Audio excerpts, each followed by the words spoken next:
Assalamualaikum warahmatullahi wabarakatuh. Saya Dwi Wahyuni dari MAN 2 Sleman, Yogyakarta akan menyampaikan laporan hasil Diklat 20 Samisanov membuat media komik untuk pembelajaran yang menarik. Berikut akan saya tampilkan komik yang sudah saya susun dan saya gunakan dalam pembelajaran di kelas saya. Terima kasih. Wassalamualaikum warahmatullahi wabarakatuh. Assalamualaikum warahmatullahi wabarakatuh.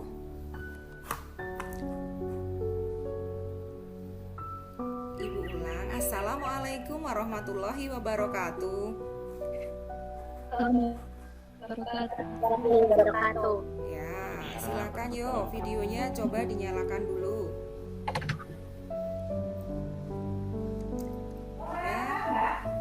Yuk. Yang lain? Yuk, yang lain. Yang lain ini siapa ya yang atas? Rizky Pramudia, Naufal Akil, Mariska. Ya, Mariska sudah, Mutiara. Oke, terima kasih yuk. Rizky Pramudia, Naufal Akil. Ya.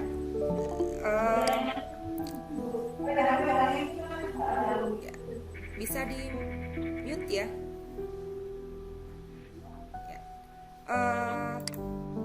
Kita lanjutkan untuk pembelajaran yang kemarin ya, tentang kritik dan esai. Sudah dipelajari? Selintas kita kemarin kan sudah mempelajari tentang kritik dan esai ya. Ini akan Ibu berikan. Ya. Bisa terlihat? Bisa terlihat, Nak? Saya share, bisa terlihat? Bisa? Tadi komiknya bisa terlihat? Bisa. Oke. Bisa nggak? Ya, yuk kita mulai. Nah, saya menggunakan media ini. Ada sebuah komik. Komik ini membahas tentang kritik dan esai. Ya. Di sini yang dibicarakan adalah, coba kamu baca ini, membedakan teks kritik dan esai, kebahasaan dan strukturnya. Jadi nanti kesempatan ini kita akan membicarakan tentang perbedaan kritik, esai, kebahasaan dan strukturnya. Nah, apa yang terlintas dalam benakmu ketika berbicara tentang kritik? Biasanya akan mengatakan tentang kritik itu celaan atau sekedar menilai kekurangannya saja. Di sini dikatakan seperti itu ya. Mungkin pernyataan ini juga akan sama ketika ditanya apa yang kamu pikirkan tentang kritik. Gitu. Ya. Nah, ternyata bahwa kritik itu tidak sekedar celaan, bahkan bukan berarti celaan ya, bukan berarti celaan. Tapi apa? Nah, nanti kita bahas. Kemudian esai itu apa? Oh, mungkin kalian akan mengingat ketika kita ujian, ketika kita tes itu kita juga mengerjakan model soal esai yang berupa uraian pendapat kita. Apakah hanya sebatas itu? Nah, kemudian di sini dikatakan kritik dan esai adalah dua jenis tulisan yang hampir sama. Semuanya wujudnya prosa ya, berupa uraian ya. Bisa dibaca? Bisa dibaca?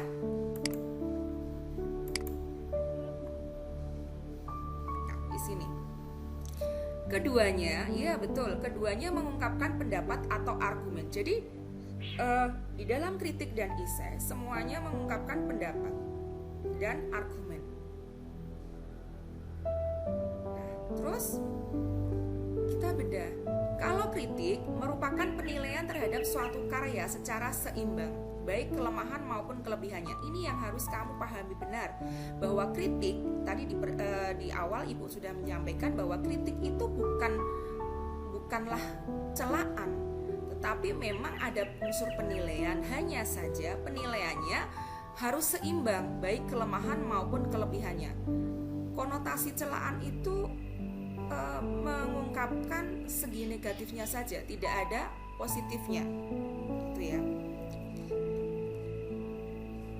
Sekarang kalau kritik itu harus mengungkapkan juga kelebihannya. Nah, fokusnya apa? Fokus dari kritik adalah menilai karya. Lantas karya yang seperti apa? Banyak.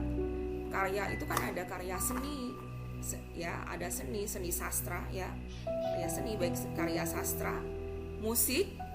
Jadi kita bisa mengkritik musik yang kita peroleh, lukis, buku maupun film. Kita bisa juga mengkritik film. Sedangkan esai ini di tampilan frame yang selanjutnya, esai itu membahas suatu masalah secara sepintas lalu dari sudut pandang penulisnya. Membahas masalah secara sepintas lalu dari sudut pandang pribadi penulisnya. Kalau dalam kritik tadi itu memberikan penilaian terhadap kelebihan dan hanya, kalau dalam esai itu mengungkapkan sepintas lalu, sepintas saja dan dari sudut pandang penulisnya. Maka kalau ada kata-kata sudut pandang penulisnya berarti lebih apa? Objektif atau subjektif? Halo nak, objektif atau subjektif? Subjektif, iya. Ya. Kalau esai sekali lagi karena sudut pandang pribadi penulisnya berarti lebih subjektif. Tapi kedua-duanya baik kritik maupun esai harus menggunakan analisis mendalam. Artinya apa? Kita tidak hanya sekedar mengkritik, kita tidak hanya sekedar menuliskan pernyataan tanpa pemikiran yang matang. Ketika kita mengungkapkan sesuatu yang kita tulis dalam bentuk esai, kita perlu menganalisis fenomena yang akan kita bahas itu seluk-beluknya seperti apa.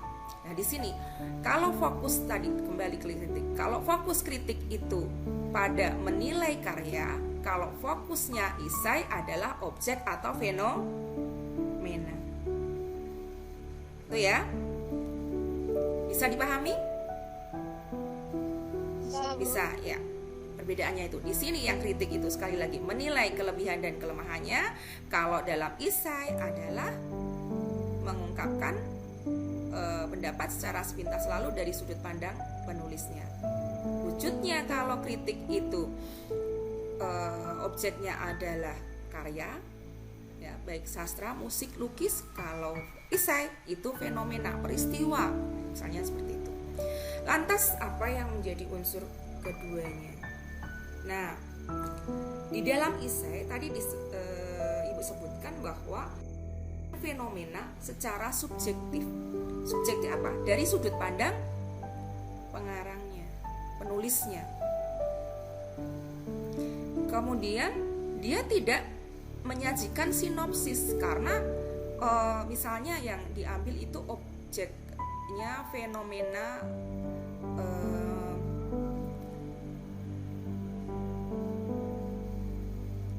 itu namanya misalnya mudik lebaran, ya. Nah, mudik lebaran atau kalau pada saat ke makam pada sebelum puasa itu apa namanya? Ziarah itu sering disebut dengan apa? Kalau tradisi kita orang Jawa apa yuk? Nah, fenomena nyadran. Misalnya objek yang kita kaji itu fenomena nyadran. Nyadran itu seperti apa? Di setiap penulis esai akan berbeda-beda. Ada yang mungkin setuju, ada yang tidak. Nah, alasannya apa? Ketika dia mengungkapkan persetujuan dengan tradisi nyadran, apa alasannya? Ketika dia mengungkapkan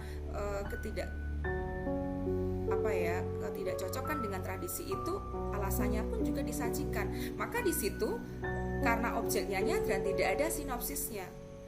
Kemudian tidak selalu membutuhkan data, tidak perlu ada data-data di dalam esai. Dan bahkan jarang atau atau tidak menggunakan kajian teori. Tidak perlu menuliskannya Adrian adalah berdasarkan ahli bla bla bla bla, tidak ada. Tidak perlu menggunakan itu. Tetapi ketika kita berbicara tentang kritik, karena menilai kelebihan dan kekurangan, maka harus ada patokannya. Mengapa itu dikatakan kurang? Mengapa itu dikatakan lebih? Secara objektif ada data.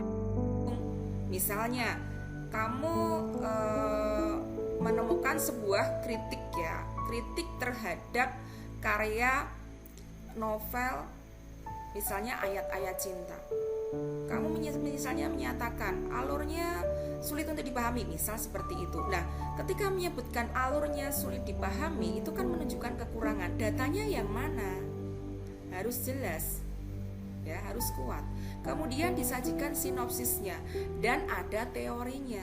Harusnya alur itu seperti apa, misalnya seperti itu. Maka disajikan teori yang mendukung. Bisa dilanjutkan? Kalian paham? Bisa, Bu. Iya. Nah, sekarang kita masuk ke kebahasaannya. Nih, di sini saya kecilkan biar muat. Ketika kita bedah dari keduanya, ternyata baik esai maupun kritik sering kita temukan pronomina. Ya, nih. Sekarang coba kita bedah kebahasaannya. Kata yang cowok ini, yang satu ini. Dalam esai, subjektivitas penulis tampak sekali menggunakan kata saya. Oh, berarti kalau saya itu pronomina atau kata ganti orang pertama. Terus di sini dia juga menambahkan, tapi pronomina orang ketiga juga terlihat tidak hanya pada kritik. Berarti di dalam esai pun kadangkala juga ada mereka, ia dan nya sebagai pronomina orang ketiga. Kalian bisa memahami ya, kata ganti orang itu kan ada 3. Kata ganti orang pertama, kedua, ketiga. Apa yang dimaksud dengan kata ganti orang pertama, kedua, dan ketiga? Kalau orang pertama adalah orang yang berbicara, orang kedua orang yang diajak bicara, sedangkan orang ketiga adalah orang yang dibicarakan. Itu konsepnya harus kalian pahami. Maka di sini karena dikatakan menggunakan orang pertama adalah orang yang berbicara, dia menggunakan kata saya. Banyak juga ditemui di dalam esai. Tapi tidak menutup kemungkinan suatu saat kamu menemukan juga penggunaan pronomina dalam kedua teks tersebut, yaitu pronomina orang ketiga.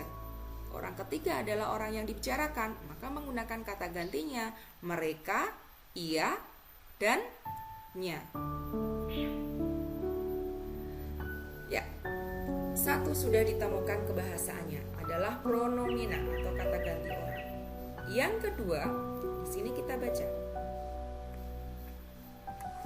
Nih, yang kuning ini menemukan penggunaan konjungsi. Apa itu konjungsi? Yuk, siapa ya? Apa itu konjungsi?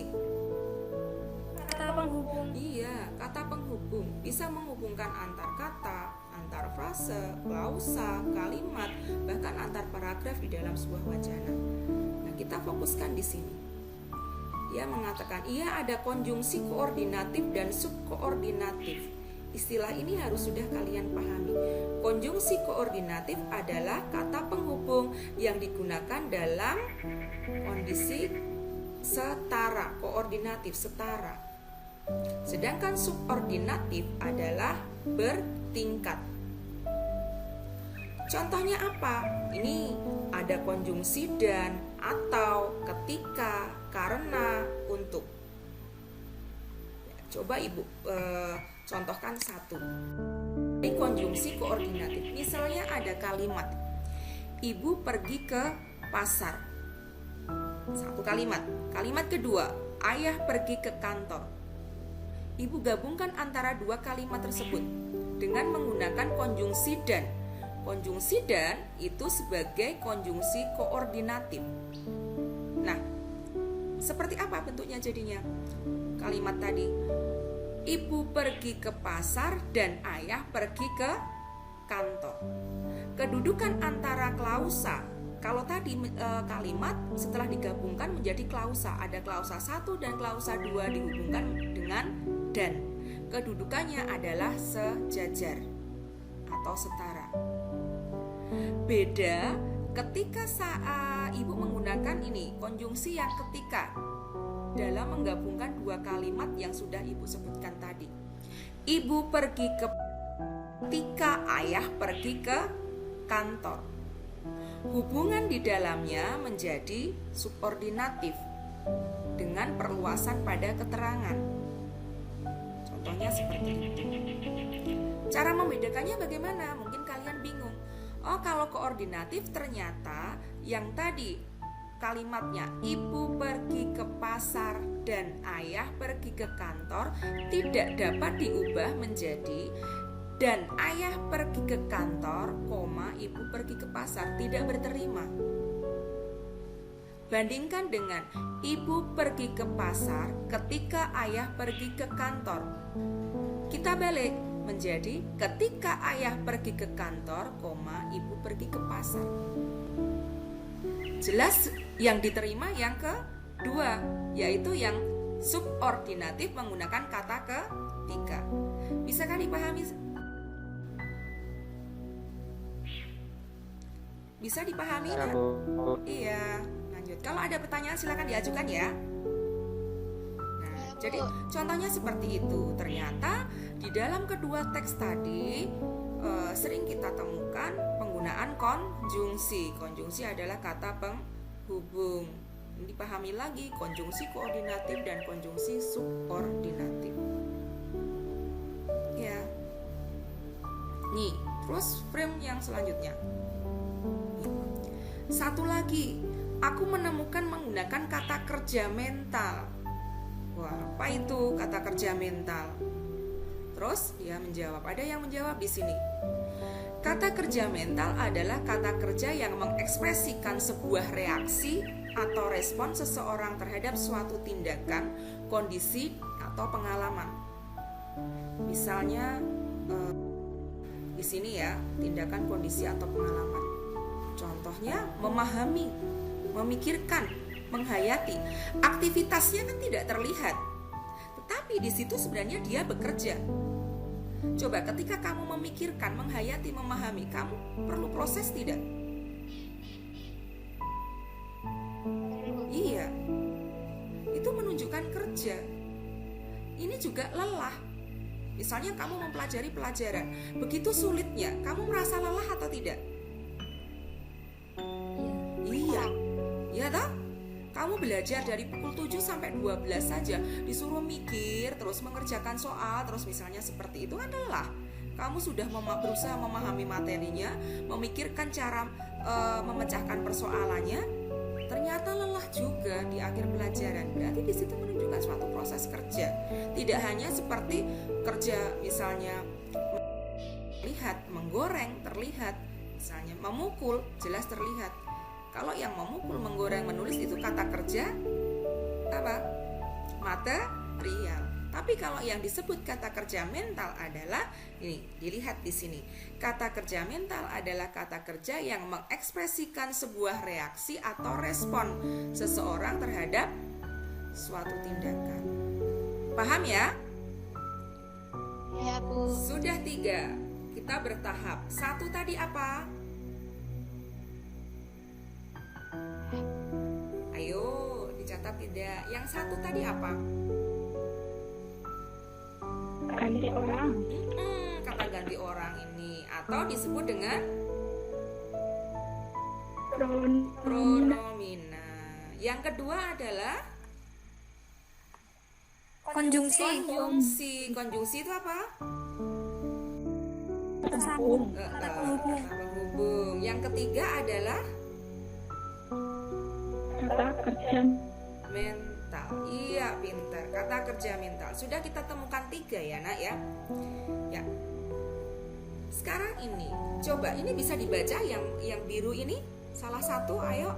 Siapa ya? Silakan, ayo. Yuk, coba dibaca. Asyam ada? Tulisannya nggak kelihatan, Bu. Oh, ya. Ada tulisannya. Kurang besar, udah? tidak itu Bu. Tidak muncul. Ya? Tanya di sana nggak muncul. Oh, tulisannya nggak muncul, nggak kelihatan. Oke, saya bacakan. Kita lagi Coba. Ininya apa? Gambarnya, komiknya kelihatan nggak? cuma itu. Cuma tidak. Cuma apa? Gambarnya kelihatan? Gambar itu. Oh, gitu ya. Coba diulang lagi ya. Ini berarti sernya nggak kelihatan.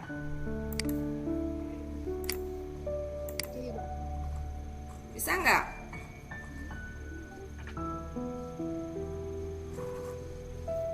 Sudah nampak belum? Belum.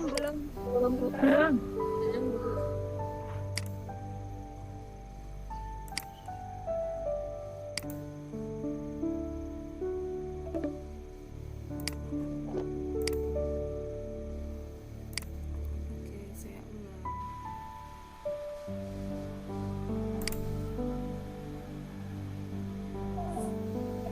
Bisa? Belum Bu. Masih belum.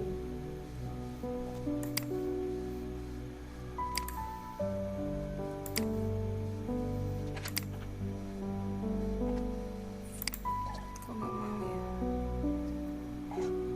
Sudah Bu. Sudah? Sudah? Oke. Harus diulang nggak? Sudah terlihat semua? Sampun. Ya, coba sebentar ya. Tadi ada gangguan, berarti kita uraikan dulu lagi ya. Sebentar kita ulang. Jadi tadi di awal di sini, ini kita membedakan antara kritik dan isai. Tadi ya. Kalau kritik itu apa tadi? Menilai terhadap karya sastra secara seimbang baik kelebihan maupun kekurangannya. Kemudian fokusnya apa? Fokusnya pada karya, menilai karya. Ya, kayak karya sastra, musik, lukis, buku maupun film. Kemudian untuk yang isai itu membahas suatu masalah secara sepintas dari sudut pandang pribadi penulisnya. Nah, karena sudut pandang penulisnya berarti lebih subjektif, ya toh? Kemudian fokusnya adalah objek atau fenomena. Ya, oke. Sudah. Kemudian tadi sudah ini ya. Apa namanya, unsur-unsurnya ya yang ada atau yang kita temukan di dalam sebuah isai. Di sana akan menyajikan fenomena apa yang dibahas, kemudian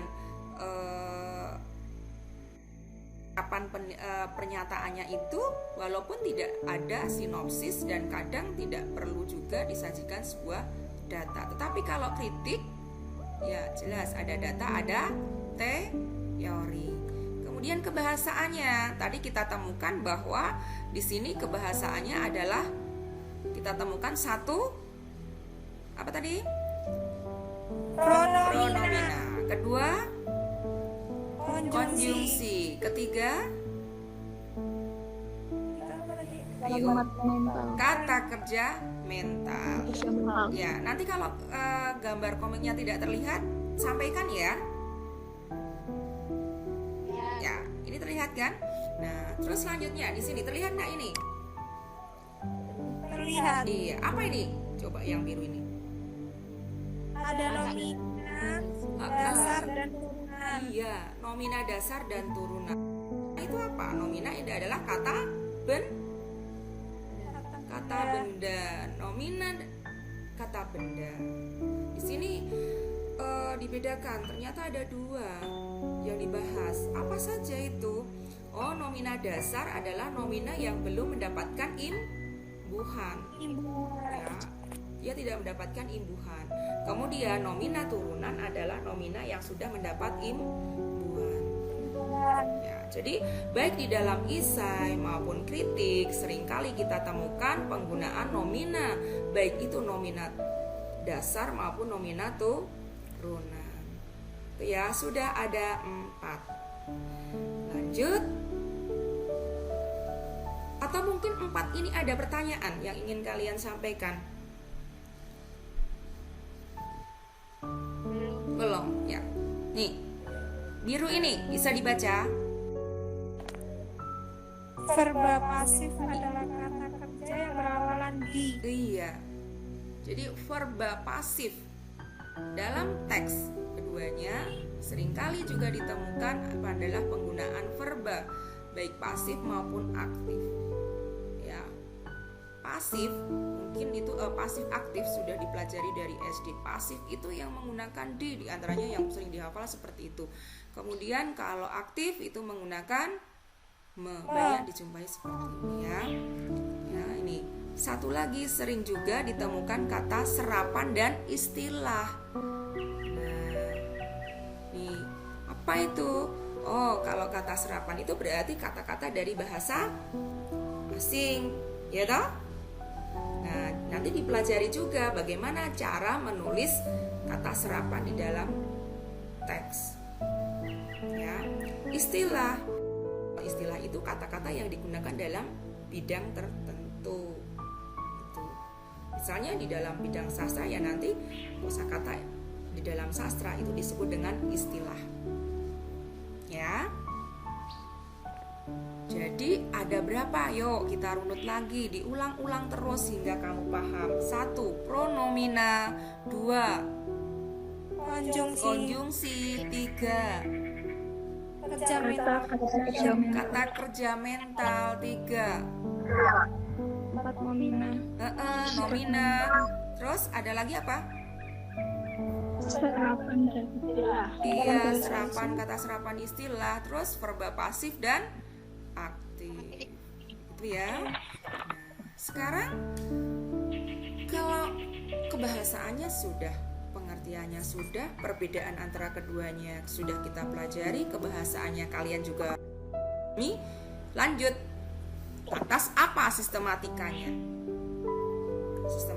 Sistematika itu penyajian strukturnya ya. Ternyata ada 3 yang sering disebut dengan tesis. Nih, yang biru ini ya. Ada 3, yaitu tesis, argumentasi, dan penegasan ulang. Iya. Apa itu tesis? Di sini dijawab. Tesis itu pernyataan pendapat yang berisi pengantar yang memadai tentang topik bahasan yang hendak ditulis. Jadi kalau misalnya di dalam kritik, ya objek yang akan dibahas itu apa? Misal katakanlah kita menemukan kritik tentang teks ayat-ayat cinta. Nah, di awal mungkin kita digiring ya dalam tanda petik untuk memahami materi yang akan itu siapa pengarangnya, sepintas tentang hasil karya kaitannya dengan ayat-ayat cinta itu, misalnya seperti itu. Ya, barulah kemudian karena karena kritik tadi ada sinopsis, maka disajikan juga sinopsis dari ayat-ayat cinta. Bedanya dengan isai kalau di sini adalah fenomena yang akan dibahas. Misalnya tadi kita di awal itu membicarakan tentang nyadran lah. Mungkin pemahaman tentang nyadran itu apa? Itu yang dikupas di situ. Di dalam tesis. Jadi pengantarnya, pernyataan umum. Ayat-ayat cinta itu apa? Pengarangnya siapa? Selintas isinya seperti apa? Ya, menceritakan apa toh gitu. Nah, kalau isai ya berarti fenomenanya yang dikupas. Nah, kemudian argumentasi. Argumen itu apa? Argumen. Gagasan. Ya, jadi di situ gagasan utama yang apa? Jadi argumen itu kan alasan, bukti-bukti mengapa kita menyatakan di dalam tesis tadi yang mendukung gitu loh. Ya, yang mengarahkan misalnya isai dikatakan tentang nyadran tadi pengertiannya bla bla bla bla, kemudian ada ketidaksetujuan dari si penulis. Nah, diungkapkan di sini di dalam argumen itu. Mengapa toh kok tidak setuju dengan tradisi itu, atau mengapa toh kok dia begitu mendukung dengan tradisi itu? Nah, dipaparkan di dalam argumen. Begitu juga di dalam kritik, misalnya kita mengkritik tadi ayat-ayat cinta ya. Setelah disajikan tentang pengantar seperti apa novel ayat-ayat cinta, sinopsisnya seperti apa juga. Nah, barulah di dalam argumen itu dibahas. Kalau kritik itu karena fokusnya pada penilaian kelebihan dan kekurangannya, maka di sini dikupas di dalam argumen itu. Kelebihannya apa? Misalnya tema yang diangkat, penggunaan bahasanya. Kekurangannya misalnya alurnya sulit dipahami, atau mungkin latarnya. Tentu saja ketika kita menilai tadi temanya merupakan suatu kelebihan tersendiri. Nah, tunjukkan seperti apa atau kelebihannya. Ya, alasanmu seperti apa? Atau mungkin tadi alurnya kok sulit dipahami. Nah, sulitnya itu di mana? Itu dikupas di sini di argumen. Terus penegasan ulang, berisi rangkuman dari pokok pikiran yang telah disampaikan penulis. Jadi misalnya tadi kita nyadran itu seperti apa, kemudian kutip kesimpulan dari argumennya. Begitu juga dengan kritik di dalam ayat-ayat cinta, berisi tentang rangkuman dari yang sudah dibicarakan, kupasan yang sudah disampaikan tentang ayat-ayat cinta. Ya, itu jadi di dalam strukturnya meliputi 3 macam. Apa, Nak? 1, yang pertama, ayo, tesis. Yang kedua, oke. Yang ketiga adalah penegasan ulang. Yuk. Nah, dari waktu ini tadi ya, selama kita pembelajaran ini, kita simpulkan di akhir. Jadi apa saja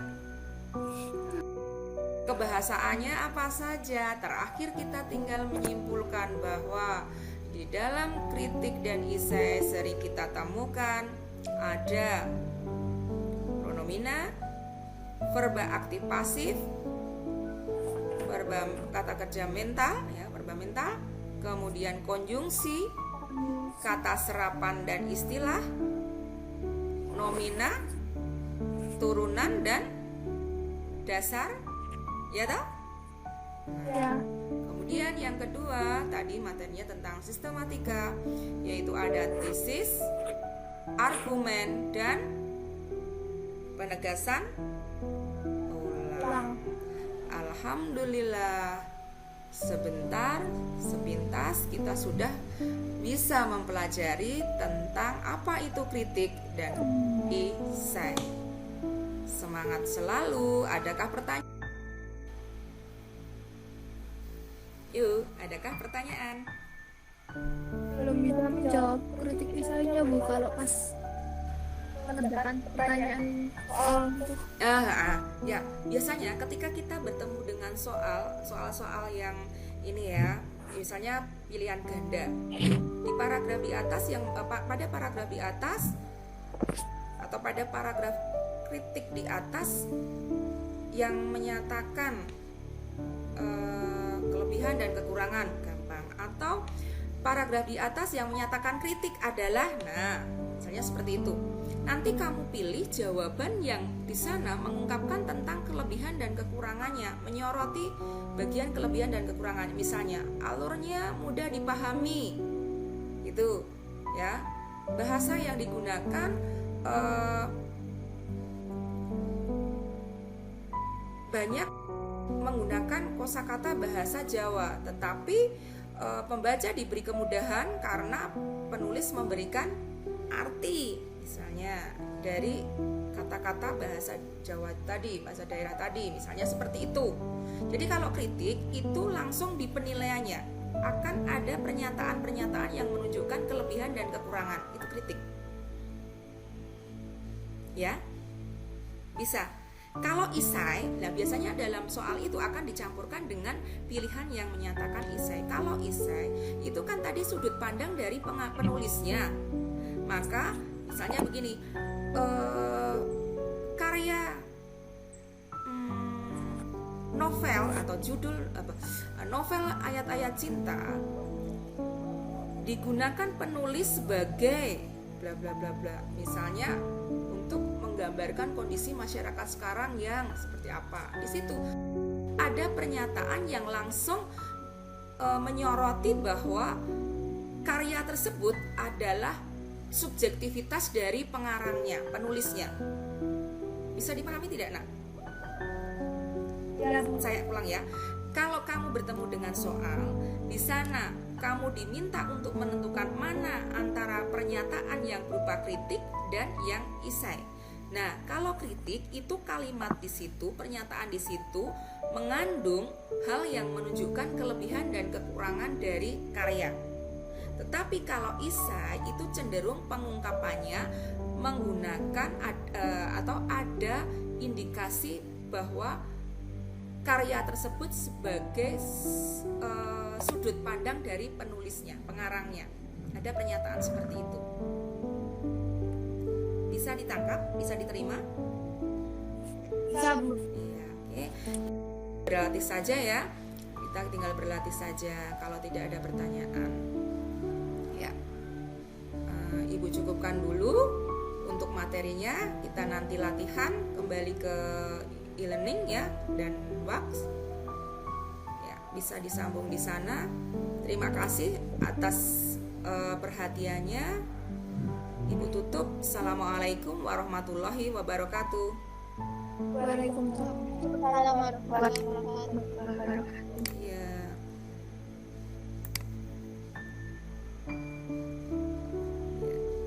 Jangan lupa presensinya ya, Nak, di Elma. Ya, Bu. Ya, Bu.